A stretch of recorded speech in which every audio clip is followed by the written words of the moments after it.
कमरे में बैठे छात्र ये पूछने को मजबूर हो रहे हैं, क्या हिंदी भाषा में पढ़ना उन्हें दोयम दर्जे का हिंदुस्तान का नागरिक बना देता है? ऐसे सवाल इसलिए पूछ रहे हैं ये छात्र क्योंकि उनका सामना ऐसा अपने भविष्य का सामना करने के वक्त हो रहा है। टैबलेट, हिंदी में क्या शब्द कहेंगे आप? क्या हो सकता है? गोली कंप्यूटर लिखा जाता है इसे। वॉचडॉग के लिए कुकुर दृष्टि जैसे शब्द। ऐसे में कोई छात्र क्या समझे कि सवाल क्या है, और सही सवाल नहीं होगा तो सही जवाब कैसे होगा?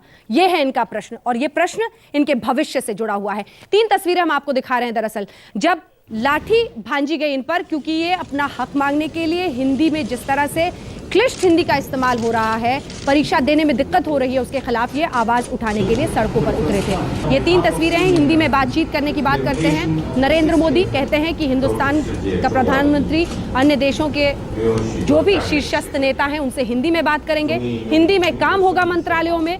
लेकिन यूपीएससी में ही हिंदी संकट, वही यूपीएससी जिसके जरिए वो तमाम प्रशासक पहुंचते हैं अलग अलग मंत्रालयों में और हिंदुस्तान में, जिनके जरिए ये देश चलता है और ये देश दौड़ता है। बहरहाल तभी सभी खास मेहमान लगातार हमारे साथ बने हुए हैं। हमारे साथ छात्र भी यहाँ पर मौजूद हैं, तमाम मेहमान यहाँ पर भी मौजूद हैं। बहुत सारे सवाल हैं, लेकिन मेघवाल साहब के लिए एक सवाल है और एक छात्र आप ही के राजस्थान का है जो आपसे एक सवाल पूछना चाहता है। सवाल पूछिए, विजय माइक पूछिए। अर्जुन जी, आप उस दिन अनशन तोड़वाने के लिए आए थे, मैं भी वहाँ था। एक तो आप बिना तैयारी के आए थे, आपको पूरा मामला ही नहीं पता था क्या है। छात्रों ने हंगामा मचाया, आपने पूछा कितने दिन दिए जाएं, आपको 10 दिन दिए जाएं, 10 दिन के अंदर हमारी सरकार आपकी समस्याओं का हल निकाल लेगी और कल हम लिखित आश्वासन के साथ आएंगे। एक बेवकूफ़ बना के गए, आप दूसरे दिन आए नहीं। आपका कोई दूत मनोज तिवारी जी वहाँ पर आए, हमने उनको 15 दिन दिए, 15 दिन दिए और बीच में कल यूपीएससी एडमिट कार्ड निकाल देती है। इसका मतलब ये हुआ कि आपने पिछले 7 दिन में यूपीएससी से तो बात की नहीं। अभी मैंने एक आपकी बात और सुनी, आपने कहा कि चुनाव की वजह से आगे किसका दिया गया था। तो माननीय सांसद साहब, मैं आपको बता दूं कि अगली बार भी प्री 23 अगस्त को ही हो रहा है, अगली बार कोई चुनाव नहीं है। और मैं आपके बीकानेर का ही हूँ, आप जब राजस्थान में राजस्थानी की अन्य भारतीय भाषाओं की बातचीत करते हो तो यहाँ क्यों नहीं कर रहे हो? मेघवाल साहब, ये सीसैट का एग्जाम कितने अंकों का होता है? सांसद जी, सांसद जी, ये सांसद जी, अरे सुनिए सांसद जी, सीसैट का एग्जाम कितने अंकों का होता है सर? सीसैट का एग्जाम कितने अंकों का होता है? कौन सी बात कर रहे हो आप? क्या बात कर रहे हो? मैं क्या कहना चाह रहा हूँ, देखिए एक मिनट सुनिए मेरे, सुनिए। आप अंकों की और बिना आंकड़ों की बात आप जो कह रहे हैं, ठीक है सांसद जी, सीसैट बता दीजिए है क्या? सबसे पहले सीसैट क्या बला है यही समझा दीजिए। आप तो हल निकालने गए थे। आप अंजना जी, मैं ये बताना चाह रहा हूँ। साहब, आप खुद पूर्व आईएएस हैं, सीसैट क्या बला है जरा बताइए। आप सुनिए, अरे आप सुन तो लीजिए। 2008 में कुछ एक अमेंडमेंट आए, फिर 2010 में जब हमारी कोई सरकार नहीं थी, यूपीए की सरकार थी, उन्होंने सीसैट में अमेंडमेंट करके ये जो आप 38 अंकों का जो मामला आया है ना, जिसमें अंग्रेजी में अनुवाद और हिंदी में अनुवाद होता है, हिंदी के जो 30 भाषा होती है, जिसके कारण यही दिक्कत है। कौन सा नहीं है मामला? आप सरकार की तरफ से बात करने गए, आपको पता ही नहीं है क्या है मुद्दा। 70 अंक लाने पड़ते हैं 200 में से, मिनिमम 70 अंक तो आपके 70 अंक लाने पड़ते हैं 200 में से मिनिमम। टोटल और जीएस में 15 टोटल अंकों की बात कर रहे हैं, सीसैट की बात कर रहे हैं। क्या पूछना चाह रहे हैं आप ये कहना चाह रहे हैं ना भी सरकार क्या करनी, ये पूछना चाह रहे हैं या मेरा परीक्षा लेना चाह रहे हैं? क्या करना चाह रहे हैं आप? ये तो हम जानना चाह रहे हैं कि जिस मुद्दे पर आप बात कर रहे हैं, दोनों, मैं चाहती हूँ कोई छात्र आपसे बात करे, कोई छात्र आपसे बात करे। छात्रों ने कहा कि हमें कितना अर्जुन जी एक बात और, एक चीज और सुनिए। आप जिस कमेटी की बात कर रहे थे वो 14 मार्च को यूपीए गवर्नमेंट ने बनाई है। अब बेवकूफ बनाना बंद कीजिए आप लोग। हमारे पास मैंडेट ही है। और आपसे अच्छी तो कांग्रेस गवर्नमेंट थी, आपसे अच्छी कांग्रेस गवर्नमेंट थी, इसने हमारे 2 अटेम्प्ट बढ़ाए, हमने आपको वोट दिए। अब अच्छे दिन कब लाओगे? नहीं होने देंगे। सब्जेक्ट ये भेदभाव तो हो रहा है, पूरी तरह से ध्यान में है। आपको 2-4 मिनट में मेरे को सब्जेक्ट की डिफरेंस अर्जुन जी मैं भी बोल चुका हूँ सब्जेक्ट पे। अर्जुन जी एक क्वेश्चन है, आप चाहें तो मेरे साइड पे जा सकते हैं। अर्जुन जी क्या पूछना चाह रहे हैं मेरे समझ में आता है, लेकिन मैं अर्जुन जी एक क्वेश्चन है कि चाय वाला पीएम बन सकता है तो क्या आम आदमी डीएमडी बन सकता है? और क्षेत्रीय भाषाएं उनके किसी के साथ भी अन्याय नहीं होने देंगी। मेघवाल जी आप सवाल अर्जुन जी आपसे एक क्वेश्चन है कि एक चाय वाला पीएम बन सकता है तो क्या आम आदमी डीएमडी बन सकता है? हाँ बिल्कुल है, इसमें क्या दिक्कत है? मैंने कहा था मैं चाहती हूँ, सो साहब बोलना चाह रहे हैं, जल्दी से सो साहब। मैं सिर्फ देखिए थोड़ा कंस्ट्रक्टिव थोड़ा काम करते हैं, आगे की बात करते हैं, क्योंकि देखिए अब अगर एनडीए की गवर्नमेंट है, इनके पास अच्छा सा मैंडेट है, ये कहते हैं हम डिसाइसिव हैं।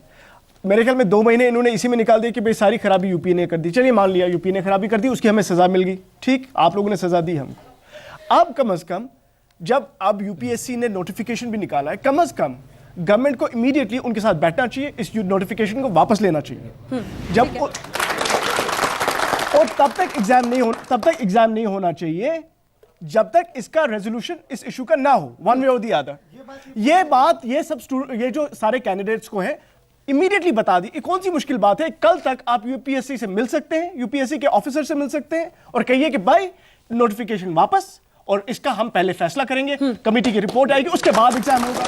झा साहब जल्दी से देखिए, माननीय गृह मंत्री राजनाथ सिंह से 4-5 बार मिल चुके हैं, माननीय जितेंद्र सिंह से 4-5 बार मिल चुके हैं। एक बार मिलने की बात होनी चाहिए। मैंने 4-5 बार मिले हैं, हमेशा उन्होंने भरोसा दिया, लेकिन भरोसे को हमेशा तोड़ा उन लोगों ने। और इसके पहले जो है राहुल गांधी ने एक रात में ही फैसला लेकर के 2 टर्म दिलवा दिए। अब इनके लिए कौन सी बड़ी बात है? अब मोदी जी कहाँ हैं?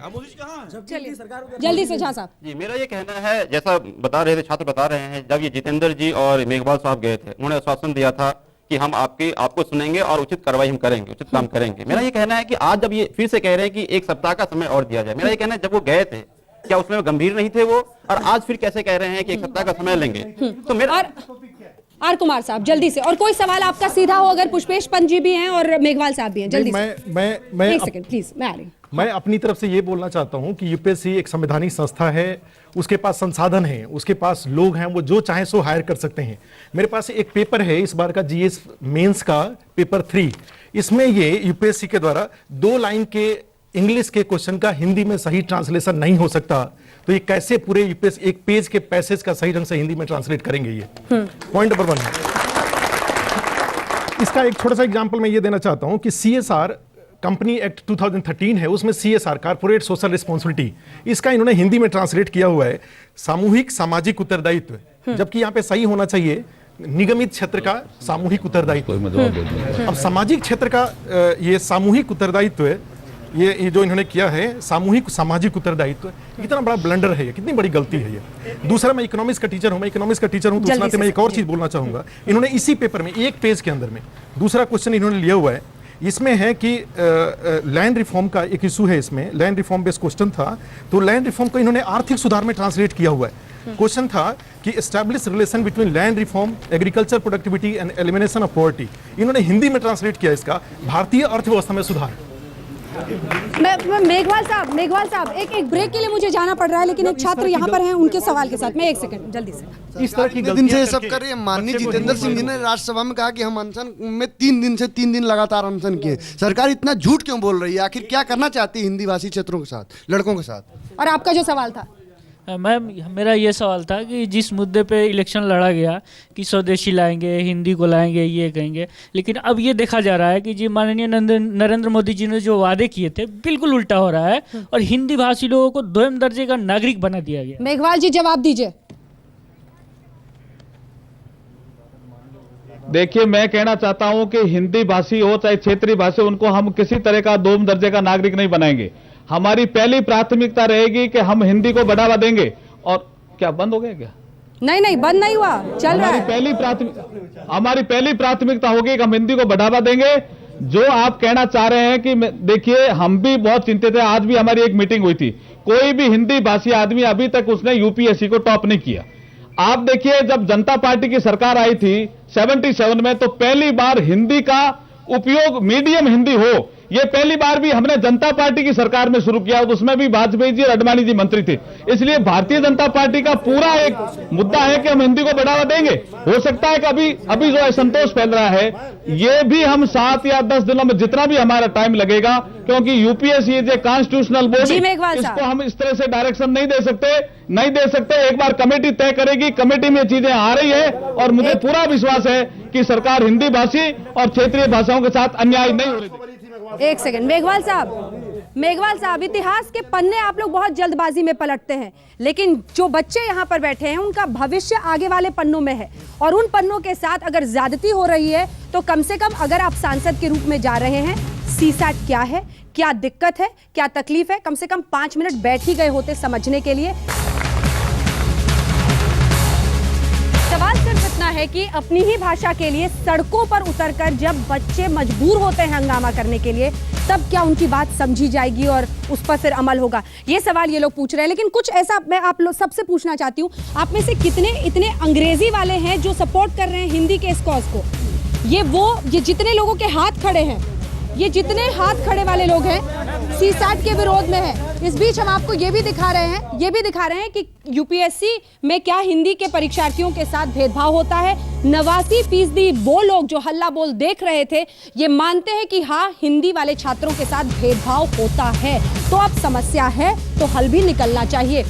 तमाम हमारे साथ मेहमान लगातार मौजूद रहे। छात्रों को बहुत ज्यादा वक्त तो नहीं मिला, लेकिन आप कुछ कहना चाह रहे थे। सर मैं ये कहना चाह रहा हूँ कि अगर राजनीति में सीसैट लाया जाए और उसका एग्जाम लिया जाए तो सबसे ज्यादा सांसद अगर फेल होंगे तो बीजेपी की होंगे, बीजेपी वाले ही फेल होंगे। और रही बात आंदोलन की, तो मैं बीजेपी नरेंद्र मोदी जी से कहना चाहता हूं कि ये आंदोलन रुकेगा नहीं। हम अपनी जान दे देंगे, आत्मदाह कर लेंगे, अनशन करेंगे। उत्तेजना ये गलत है, ये गलत है। अगर आप इस तरह की भाषा का इस्तेमाल करते हैं तो शायद आप उस कुर्सी के लिए नहीं बने हैं। आप ये कह सकते हैं, आप सवाल पूछ सकते हैं, लेकिन आत्मदाह जैसी बात नहीं आपको बोलनी चाहिए। ये गलत है, ये गलत है। कोई भी आंदोलन तभी सफल होता है जब शांतिपूर्ण तरीके से होता है। जल्दी से ma'am, I have to raise 3 points. First, जल्दी से। Civil services aptitude test paper which is highly mechanically. Sir Hindi बोल लीजिए, यहाँ तो हिंदी बोलिए जल्दी। आप इसे क्वालिफाइंग कर देना चाहिए। वो भी क्वालिफाइंग करने से पहले जो नेसेसरी अमेंडमेंट से ट्रांसलेशन एस्पेक्ट को लेकर ये कर देना चाहिए। दूसरा पॉइंट मेरा, प्लीज एग्जाम का डेट कम से कम 2 महीने एक्सटेंड होने चाहिए, अगस्त 24 ऑनवर्ड्स। ठीक है। और 2011 में जो बच्चे अपीयर होते एग्जामिनेशन में बेसिकली रियल विक्टिम वही हैं, तो उनको कम से कम 2 अटेम्प्ट प्रोवाइड किए जाने चाहिए, जैसा कि दूसरों को किया गया है।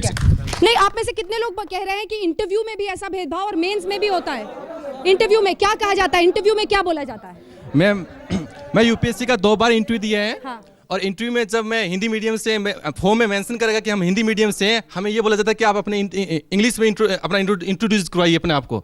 तो इससे हिंदी मीडियम का स्टूडेंट है वो डिमोरलाइज हो जाता है और अपना आंसर नहीं दे पाता, उसका इंटरव्यू बिल्कुल खराब हो जाता है, इसमें मार्क्स कम मिलते हैं। तो हिंदी मीडियम का ओनली हिंदी में इंटरव्यू होना चाहिए। राजपूत साहब। हाँ, मैंने इनको 2 बातें बतानी है। पहली, आपकी जो मांग है वो मानी जानी चाहिए।